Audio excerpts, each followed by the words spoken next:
كيفاش يولي شعرك هكذا وحدك في الدار. 25,000 برك. قلت لي اللوك يا مدام ما تقعديش لاصقه في ليماش ولا شعرك كحل، وكي تحبي تنحيه 15,000 راكي فريتيه. بلي ربي ماشي خساره في عمرك 15,000. اول حاجه طيحي عند اللي يبيع سبيعه قولي له عطيني 19 وال 23 من لوغيات هايله، رقم 19 ورقم 23 ولوكسيدون نيميرو 30. تخرج لا بريونس هذيك في شعركم. ويا الزينه ال 23 ديريها كامل و 19 ديري نصها برك، يخرج لك واحد اللون روعه في الكراميل بزاف شباب. ربيها وما راحش تندمي. ديري معاها قرعه كبيره تاع لوكسيدون. اللي شعرها قصير راح تكفي هاد الكميه، واللي شعرها كبير تضاعف الكميه، يعني اللي شعرها طويل. وكيفاش تابليكيها؟ سهله مهله. ابداي من تحت، تقسمي شعرك على 4 وابداي من تحت من الاطراف ابليكي صبيغه فيهم، ومن بعد طلعي لاغاسين وحدك كي تشوفي في المرايه وكي تابليكي. سهله، صبغي بالبانسو هدا ما كانوش تسحقي. نسحق دعوه الخير برك.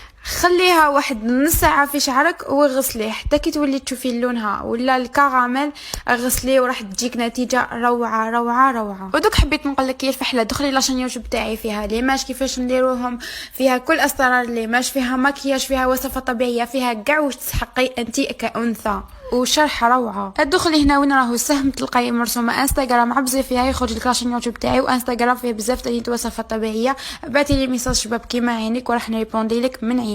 نصيحه فقط كي ديروا الكميه كامله تاع 23 رقم 23 ونصف الكميه تاع 19 خلطوهم قبل ما ديروا الاكسيدون. هذه كملاحظه باش تخرج لكم شابه الخدمه تاعكم. اللي حبت تتعلم كل اسرار الحلاقه والحفافه تدخل لاشين يوتيوب تاعي راح تلقاي كلش. اخيرا تهلاي لي بزاف في روحك، تهلاي لي بزاف بلي جاموا لي كومونتير واكسبلور.